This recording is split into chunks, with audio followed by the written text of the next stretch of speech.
Hello, hello! S'il y a un mec qui prouve que l'humour noir et les bons gros riffs qui tâchent sont faits pour s'entendre, c'est bien lui. Humoriste au flegme légendaire et véritable encyclopédie des musiques extrêmes, Harold Barbet monte sur les planches de stand-up comme on monte sur un ring de mosh pit. Maître du cynisme et fan absolu de Korn, du Stade Malherbe de Caen et des Jets de New York, habitué à bousculer les codes avec une noirceur réjouissante, c'est notre invité pour lier nos deux grandes passions, le métal et le rire à s'en étouffer. Bien le bonjour mon petit Harold. Bien bonjour, quoi. Ah bah tiens, Tout tombe. voilà, ça y est, c'est parti. Ça tombera pas. Tac. Bon alors comment tu vas? Bah ça va très bien. Bah oui. Mais dans le meilleur festival du monde pendant 4 jours, ça va toujours très bien. Forcément, t'as enfin réussi à trouver une place pour venir. Ça a été dur cette année, j'ai l'impression que plus les années passent, plus ça devient difficile. Mais quand tu galères à trouver ton pass, t'es encore plus content d'être là au final. Exactement. J'ai remarqué. Exactement. Bah écoute, on est là pour une petite interview pour le nouveau média de Metal History TV. Alors le stand-up, on est d'accord, c'est un art hyper difficile, c'est ce que je viens de dire. Moi je serais incapable de faire ça, clairement. Et tu es tout seul sur scène, tu es sans micro, enfin avec un micro mais sans filet de sécurité, rien du tout quoi. Et donc la question en fait c'est comment tu te prépares, tu vois. Moi ça me fait penser aux mecs justement, et là c'est plus mon domaine, qui montent sur scène. On se prépare toujours un petit peu avant de monter sur scène, on se fait des petits échauffements, etc. Et puis psychologiquement, est-ce que tu as une préparation? C'est quoi tes tips en fait aujourd'hui en comparaison avec des groupes qui montent sur scène? Est-ce que c'est la même chose ou pas? Raconte-nous. Je trouve que l'analogie est vraiment cool parce que il y a de grandes similitudes. Tu vois, sur un exercice comme mercredi dernier, où quand j'ai fait Savage Lands, où c'était un set de 15 minutes qui était inédit, parce que c'est une préparation encore supplémentaire, parce que t'écris un truc exprès pour le set sans vraiment savoir si ça va rigoler, donc ça, c'est une préparation un peu compliquée. Mais si je prends mon spectacle à moi, je sais que je fais des étirements en loge, étirements physiques, je travaille beaucoup la diction. Comme tu as vu le spectacle, c'est toujours très soutenu en termes de texte. Une élocution très bonne. T'es un peu reconnu pour ça d'ailleurs. C'est Blanche Gardin qui m'avait, quand j'étais en tournée avec elle en 2018, qui me faisait faire des exercices d'échauffement justement pour pas bafouiller, pour être vachement précis sur la blague, que la phrase soit courte, que la punchline arrive direct. Donc il y a vraiment grosse répétition. Et je me fais même quand je joue pas le spectacle, je le répète au moins 2 fois par semaine dans mon bureau en italienne pour qu'il soit là et pour entretenir ce sentiment de fluidité. D'accord. Tu prévois en fait tes moments un peu tes punchlines comme un gros riff, comme un gros breakdown et bam, tu mets ça dans la gueule des gens. De toute façon, moi je me revendique de cette influence-là, de cette inspiration du métal. Chaque sketch entre guillemets du spectacle, je le vois comme introduction, gros break, riff de fin, parfois solo. En 4-4, je vois vraiment comme ça. Pour moi, il y a vraiment une question de rythme, parce que je veux que les phrases soient très courtes. T'as mise en situation, développement, conclusion, c'est la punchline. Il faut que chaque blague, c'est au maximum 3 phrases. Ok, pour que chaque personne, pour que le public se mette dedans, comprenne le truc, et puis attendre le truc, et au moment où ils l'attendent, tu le mets dans les dents quoi. Là, Relax Max, le spectacle que je tourne en ce moment, que tu es venu voir, c'est mon 3e. Et les gens qui viennent me voir depuis mon premier Sous Pression, il y a cette signature de punchline successives très rapprochées. Et finalement, c'est un rythme que je veux garder parce que c'est l'image de ma comédie. Ouais. Ok, écoute, super. Et pareil, j'ai envie de comparer en fait ton public, ton public qui te suit aujourd'hui dans les comédie clubs, dans les théâtres, dans tes tournées standards. Et aujourd'hui, tu es l'un des seuls humoristes en fait à faire des premières parties de dingue. On t'a vu avec Ultra, on était présent, on s'est fait la bise à Gojira. Alors faut pas croire qu'on te suit en fait, on suit les groupes nous, tu vois. On n'est pas complètement fan non plus, mais non, on adore ce que tu fais, sinon on serait pas venu te voir. Mais on te retrouve sur les événements où nous on est présents et invités par des groupes qui sont des copains. Il y a les gars d'Ultra qui sont là-bas. Bien sûr. On était avec Christian Andreu que tu connais bien. Et puis plein d'autres. On était avec Jamie en train de discuter à l'instant. Quelle différence tu fais en fait entre le public qui vient te voir au théâtre, en café-concert, en tous ces trucs-là, et celui finalement qui viennent voir des groupes comme Gojira, Ultra Vomit, etc. comment t'appréhendes la chose et est-ce que c'est le même public au final ou pas du tout? Dans le cadre des premières parties, tu veux dire ou, Ouais, exactement. Bah, pour Ultra Vomit, c'est un peu différent parce que c'est quand même plus simple d'ouvrir pour Ultra Vomit en stand-up que pour Gojira, parce que Ultra Vomit c'est déjà de la. Parce que il y a déjà de l'humour, etc. Il y a de puissance. Le challenge sur Gojira était beaucoup plus. Je me souviens que tu avais les fois avant de monter sur scène. C'est mon plus gros stress professionnel. Ouais. D'accord. C'est celui-là dans ta carrière. C'était au Zénith de Nantes, on le rappelle. C'est ma plus grosse jauge parce qu'il y avait 9000 et quelques. C'était blindé. Complet, ouais. Et toi, t'arrives, ils ont rien demandé, ils te connaissent pas, la plupart d'entre eux. Et puis t'as été excellent. Alors, je sais pas si malgré la petite couillasse de démarrage au niveau du son, je sais plus trop ce qui s'est passé. T'avais un micro qui marchait pas, je crois. Ouais, c'est ça. Ouais. Mais non, en fait, pour être honnête, j'ai un blackout où je me souviens plus tellement j'étais en état de stress intense. Autant toutes les premières parties d'Ultra Vomit que j'ai fait derrière, je peux t'en parler parce que j'étais à l'aise. Ouais, c'était réglé. Quoi. Mais là, les gens, t'as vu, ils étaient là. Évidemment que sur 9000 personnes, il doit y en avoir 3-4 000 qui disent c'est de la merde, ça nous intéresse pas ou je sais pas quoi. Mais le respect, tu vois, les gens, ils ont fait on laisse faire son truc. T'as pas eu de siffler. Enfin, en tout cas, moi, je peux entendre. Non. Mais, et puis, y avait le respect. De toute façon, tu t'en souviens pas. Non, c'est pour ça que je m'en souviens pas. Mais je trouve que ça c'est très révélateur de la communauté métal en fait.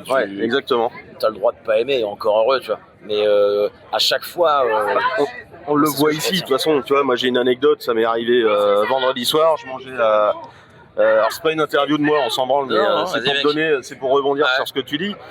J'ai perdu ces lunettes là. Je les ai rangées dans mon étui, dans mon sac. Ouais. Je me suis barré.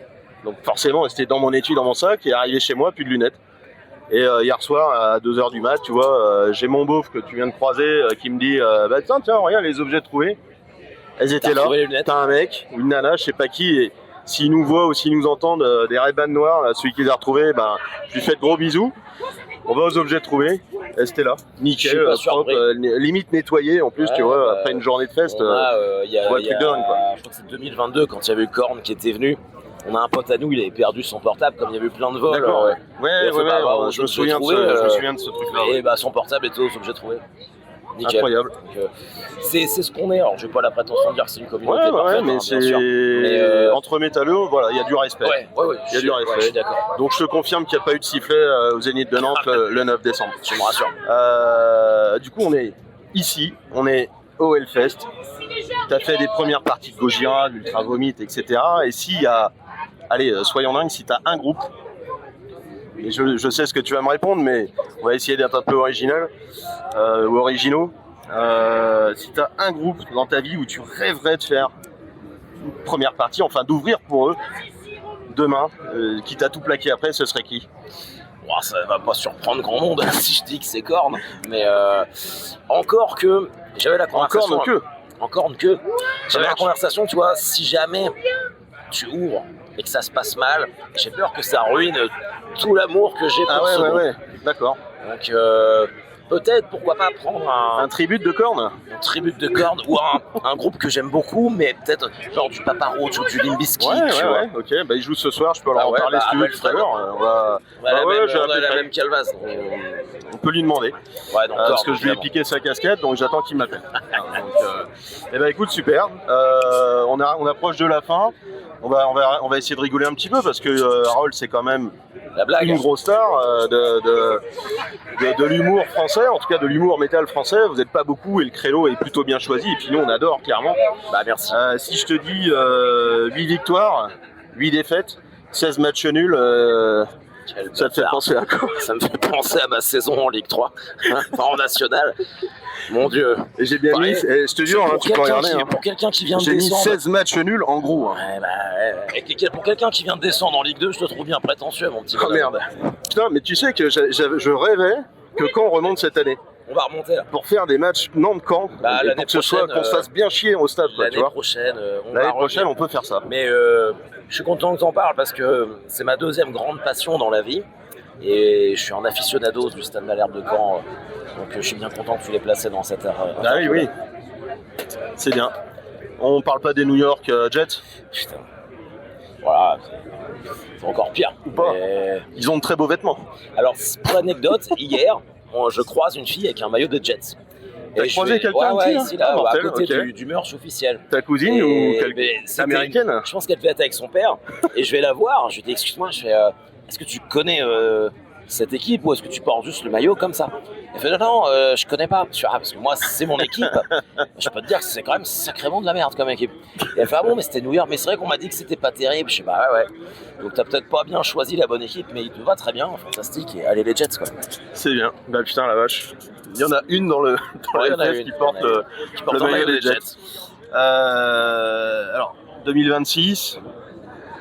Le stand-up, moi j'ai l'impression, ça explose encore plus que les années d'avant. Ouais. Ça devient presque, j'ai pas envie de dire saturé, mais peut-être pas loin quand même. Tu peux le dire. Ouais. C'est quelque chose qui te fait peur. Tu es en train d'écrire peut-être un nouveau spectacle, parce que Relax Max, tu l'as poncé maintenant, j'ai envie de dire, sur toutes les scènes de France. Et on s'est marré à chaque fois, de toute façon, même si tu le revois 10 fois le spectacle. Tu te remarres 10 fois. Mais aujourd'hui, voilà, c'est quoi ton futur proche, j'ai envie de dire? Et est-ce que tu es toujours en train d'écrire finalement? Un humoriste, un stand-upper, c'est toujours en train d'écrire. Raconte-nous un petit peu comment tu vois les choses dans 1 an, dans 2 ans, et puis jusqu'à faire partie de l'équipe Korn et de leur première partie. Là, j'écris un nouveau spectacle que j'ai commencé à rôder. Alors, j'aime bien faire des partages de plateau au début, parce que j'ai pas 1 heure, donc là je fais des 30 minutes avec d'autres humoristes. Ok. J'aime bien que ce soit toujours un spectacle différent. Là, tu vois, le sujet du métal, du Hellfest, vraiment, je me suis fait plaisir sur Relax Max, donc là je pars complètement sur quelque chose d'autre. Mais qui restera du Harold. Et ouais, donc on est t'es quand même un roi du cynisme, on va dire. Et puis en fait, les gens, franchement, on peut le dire, ça, tu vois.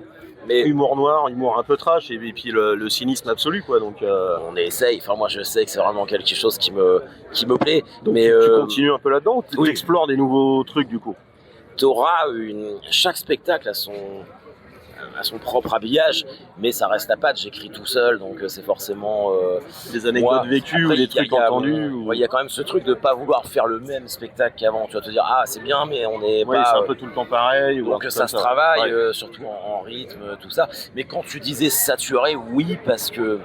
Alors moi, je pense qu'il faut, sans prétention aucune, faut vraiment faire la différence entre humoriste et humoriste. Je sais pas, parce que tu vas faire des plateaux dans des bars le soir. Enfin, il y a beaucoup de gens qui font ça, mais au final, tu regardes qui tourne, qui vide ça.